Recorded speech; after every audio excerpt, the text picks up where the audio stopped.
Episode की शुरुआत में हमें वो दिखाया जाता है जो कि ऐसे ही रास्ते पे खड़ा होता है। तभी उसे टीचर दिख जाती है। वो कहता है, ओ टीचर, आप यहाँ पे क्या कर रही है। टीचर के हाथ में कुछ सामान होता है तो वो कहता है, लाइए टीचर, मैं इसे रख लेता हूँ। वो कहती है, ठीक है वो लो। वो उससे कहता है, टीचर ये केक आप किसके लिए ले जा रही है। वो कहती है, ये मेरे लिए है, आज मेरा बर्थडे है तो मैं इसे सेलिब्रेट करने के लिए ले जा रही हूँ। वो कहता है, क्या अकेले अकेले। वो कहती है, नहीं मैं इसे अकेले सेलिब्रेट नहीं कर रही हूँ, मैं अपने रूममेट्स के साथ अपना बर्थडे सेलिब्रेट कर रही हूँ। तभी वहाँ पर एक बंदा आ जाता है अपने 2 बॉडीगार्ड्स के साथ। वो कहता है कि तुम अपने बर्थडे पर इतना नॉर्मल कैसे रह सकती हो, चलो मेरे साथ, मैं तुम लोग को पार्टी कराता हूँ। टीचर कहती, यंग मास्टर ली, इसकी कोई ज़रूरत नहीं है, वैसे भी मेरे घर पर ऐसे कुछ लोग हैं जिनके साथ मैं पार्टी करने वाली हूँ, तो आपको इतना खर्चा उठाने की कोई ज़रूरत नहीं है। वो कहता है, मुझे पता है तुम किसकी बात कर रही हो, तुम जी की बात कर रही हो, क्यों है ना। ठीक है, उसे भी अपने साथ ले जाना। तुम्हें पता है हमारे देश कोरिया में बर्थडेज बहुत ज़्यादा इंपॉर्टेंट होते हैं। वो कहती है कि हाँ मुझे पता है, मैं एक चाइनीज़ हूँ और वैसे भी ये बर्थडे वाली कोरियन ट्रिक मुझ पे काम नहीं करने वाली। वो लोग वापस जाने लगते हैं, तभी पीछे से उसका एक बॉडीगार्ड आता है और उन्हें रोक लेता है। वो कहती है कि आखिर इस सब का क्या मतलब है। वो कहता है कि मैं तुम्हें बहुत लंबे वक्त से जानता हूँ और इतने सालों तक जानने के बाद भी तुमने मेरे बजाय इस कचरे को चुना है। वो कहता है कि रुको, इससे मेरा क्या लेना देना है। वो कहती है, वो के मुकाबले तो तुम कुछ भी नहीं हो, इसके मुकाबले तो तुम कचरा हो, और वैसे भी तुम्हारा चेहरा मैं जब भी देखती हूँ तो मुझे उल्टी आने लगती है, इसीलिए अपना चेहरा यहाँ रास्ते से हटाओ और चले जाओ। वो से कहता है कि तुम अपने आप को ज़्यादा खुशकिस्मत मत समझो, जब इसका तुमसे मन भर जाएगा तो ये भी तुम्हें बिल्कुल कचरे की तरह उठा के फेंक देगी। टीचर कहती है कि तुम मुझे अब गुस्सा दिला रहे हो, मेरे रास्ते से हट जा। वो कहता है, क्या मैंने कुछ गलत कहा क्या, बिल्कुल ऐसा ही तो हुआ था, और जब तुम्हारा मन भर जाएगा तो तुम इसे भी फेंक दोगी। टीचर कहती है, देखो ये मैं तुम्हें लास्ट वार्निंग दे रही हूँ, तुम चले जाओ वरना देखो मैं तुम्हें बहुत मारूंगी।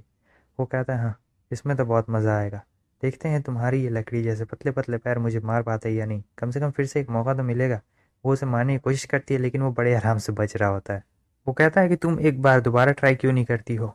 कोई बात नहीं, इस बार मैं डॉज नहीं करने वाला हूँ। इधर वो दोनों बॉडीगार्ड्स घेर लेते हैं लेकिन वो चुपचाप अभी आराम से खड़ा होता है। वो कह रहा होता है, ऐसे अच्छा बनने में बहुत ज़्यादा दिक्कत आती है। टकलू कहता है कि बहुत वक्त बर्बाद हो गया, अब मैं तुम्हें नहीं छोड़ूंगा। वो पे हमला करता है लेकिन वो उसके चेहरे पर एक जोरदार पंच मारता है और फिर उसे लात मार कर गिरा देता है। और दूसरे वाले के साथ भी बिल्कुल ऐसा ही करता है और एक ही सेकंड के अंदर दोनों को ज़मीन पे ढेर कर देता है। टीचर कहती, क्या तुम ठीक हो। वो कहता है, हाँ मैं बिल्कुल ठीक हूँ, ये दोनों गैंग बनकर मुझे मारने के लिए आए थे। मैं भागना चाहता था इसलिए मैंने अपनी आंखें बंद कर दी, लेकिन जैसे ही मैंने अपनी आंखें खोली मैंने देखा कि ये दोनों ज़मीन पे गिरे हुए हैं।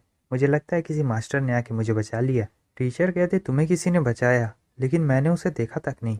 वो कहता है, एक्सपर्ट्स कभी दिखते नहीं, चलो अब घर चलते हैं, और अच्छी बात है कि तुम ठीक हो, वैसे भी इन लोगों ने मेरा सारा मूड ख़राब कर दिया है, तो अब मैं सीधा घर जाकर पार्टी करने जा रही हूँ। और फिर वो लोग वहाँ से जाने लगते, लेकिन तभी ये उन्हें रोक लेता और कहता, तुम लोग की इतनी हिम्मत, मेरे आदमियों को मार कर तुम लोग ऐसे जा नहीं सकते हो।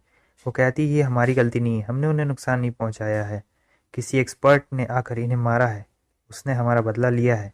और क्या होगा अगर तुम हमारे पीछे आ भी जाओगे तो तुम्हें क्या मिल जाएगा। वो कहने लगता है, कौन सा एक्सपर्ट, मुझे तो यहाँ कोई एक्सपर्ट नहीं दिख रहा है, मुझे लगता है कि वो छुपा हुआ है, चलो मैं देखना चाहता हूँ यहाँ पर कोई एक्सपर्ट है भी या फिर नहीं है, या वो तुम्हें बचाने आएगा या नहीं आएगा। वो उससे लड़ने के लिए जा रहा होता है लेकिन टीचर उसे रोक देती है। वो कहती है कि नहीं, इससे लड़ने के लिए मत जाओ, ये नेशनल लेवल टाइकोंडो में लड़ चुका है, ये बहुत ज़्यादा ताकतवर है। ये कहने लगता है, हाँ कचरे कहीं के, लड़की के पीछे छुप रहे हो। लेकिन वो कहता है कि मिस, अब मैं पीछे नहीं हट सकता हूँ, वैसे भी अब ये मेरी इज्जत पे आ चुका है, अगर मैं पीछे हटा तो हाँ ज़िंदगी भर हमेशा मुझे इसका अफसोस रहेगा। मैं भी अब फायर अप हो चुका हूँ, मैं इससे लड़ना चाहता हूँ। ठीक है चलो देखते हैं कि तुम्हारे पास कितने नए नए मूव्स हैं। वो बंदा कहता है, चलो तुम में इतनी तो हिम्मत है। और फिर इधर मुंह कह रहा होता है, मैं भी देखना चाहता हूँ कि तुम कितने ज़्यादा अच्छे हो, तो अपनी ये बकवास की बात बंद करो और लड़ना शुरू करते हैं, या फिर हो सकता है कि तुम सिर्फ मुंह से ही ज़्यादा चपड़ चपड़ करते हो। वो मुंह पे हमला करने के लिए आता है, वो मुंह पे काफ़ी तेज़ी के साथ हमला करता है लेकिन मुंह बड़े आराम से बच चुका होता है। वो सोच रहा होता है, हाँ ये बच्चा दिन में सपने देख रहा है कि ये मुझे हरा देगा। उसके बाद से वो बंदा फिर से उस पर हमला करता है लेकिन मुंह उसे भी बड़े आराम से रोक लेता है। वो कहता है, तुम में कुछ तो बात है, तुमने मेरे राउंड किक को बड़े आराम से रोक लिया, चलो देखते हैं तुम और क्या क्या कर पाते हो। वो बंदा सोच रहा होता है कि मैं इतने पावरफुल किक से एक प्लैंक को तो बड़े आराम से तोड़ पाता हूँ, लेकिन इसके हाथ को अभी तक कुछ हुआ क्यों नहीं। इधर मुंह कह रहा होता है, जितना मैंने सोचा था तुम उससे ज़्यादा ताकतवर निकले, चलो अच्छा है। टीचर कहती है, लेकिन तुम भी कम नहीं हो, तुमने ये सब कहाँ से सीख लिया। वो कहता है, मुझे ये रियलाइज़ हुआ था कि मैं बहुत कमज़ोर हूँ, लेकिन हॉस्पिटल से डिस्चार्ज होने के बाद मैं अचानक से इतना ज़्यादा पावरफुल हो गया। वो बंदा कहता है कि ये सब बकवास की बातें बंद करो। वो उड़ते उड़ते आ रहा होता है लात मारने के लिए। इधर वो भी अपना हाथ का स्टाइल बना चुका होता है कि वो उसे कैसे पकड़ के फेंकेगा। लेकिन वो बंदा उसके हाथ के स्टाइल को देख लेता है और सोच रहा था, मेरे पैर को पकड़ के फेंकना चाहता है, रुको मैं बताता हूँ। वो तुरंत ही अपना दूसरा पैर अब उस तरफ मारने जा रहा होता है। वो के पास चांस नहीं होता है, लेकिन फिर भी वो बड़े आराम से उसके पैर को पकड़ लेता है। वो कहता है, तुम मुझे मारना चाहते थे ना, तो मैं तुम्हें इतनी आसानी से तो नहीं छोड़ने वाला हूँ, चलो तुम्हें सबक सिखाता हूँ। वो उसके पैर को ही तोड़ डालता है, फ्रैक्चर हो चुका है। और कह रहा होता है, देखो जब तुम कोई चीज़ नहीं कर पाते हो तो उसे बार बार करने की कोशिश तो बिल्कुल भी ना करो। मतलब वो तुम्हारे लिए बहुत मुश्किल हो रहा है तो, नहीं तो बाकी सभी लोगों के सामने तुम बस एक बंदर बन के रह जाओगे और फिर तुम वो चीज़ भी नहीं कर पाओगे। और फिर उसके बाद वो दोनों वहाँ से चले जाते हैं। और इधर टीचर कह रही होती है कि मैंने ये सोचा नहीं था कि तुम कुछ महीनों में ही इतने ज़्यादा पावरफुल हो जाओगे। मुझे नहीं पता था कि तुम इतने ज़्यादा अच्छे हो।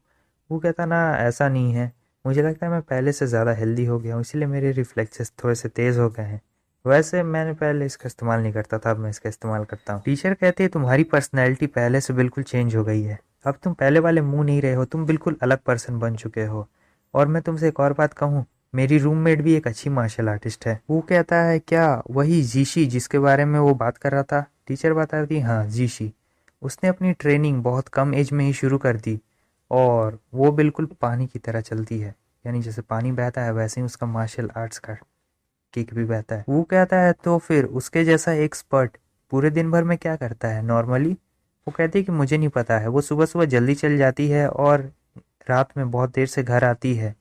तो मैंने कभी उससे पूछा नहीं वैसे, और ना ही कभी उसने इस बात को मेंशन किया है। टीचर उससे पूछती, क्या तुम घर चाय पीने के लिए आना चाहोगे? वैसे भी आज एक्सपर्ट घर पर ही होगी। वो कहता है, ना इतना मुझे ज़रूरी नहीं है, वैसे भी आज मेरे पास कुछ काम है तो मुझे उसे निपटाने जाना है। ठीक है टीचर, फिर मिलते हैं। और ये कहने के बाद वो वहाँ से चला जाता है। टीचर कहती है, ठीक है अगली बार घर ज़रूर आना। जब वो रास्ते में जा रहा होता है तब एक चोर पीछे से भाग के आ रहा होता है। पुलिस ऑफिसर चिल्ला रही होती है, चोर को पकड़ो चोर को पकड़ो, लेकिन कोई भी चोर को पकड़ता नहीं है। सभी लोग उसके रास्ते से हट जाते हैं। और इधर मुंह सोच रहा होता है कि कोई भी उसे पकड़ नहीं रहा है, क्योंकि किसी को भी इस चीज़ में इन्वॉल्व नहीं होना है। वैसे इन्वॉल्व तो ये भी नहीं होता है, कुछ करता ही नहीं। वो चोर भाग रहा होता है, लेकिन जब रोड क्रॉस करने की बारी आती है तो वहाँ पर उसका बैलेंस बिगड़ जाता है और वो ज़मीन पे गिर जाता है। तब पुलिस आ जाती है और कहती है, अब यहाँ से भागने का कोई फ़ायदा नहीं है, अपने आप को पुलिस के हवाले कर दो।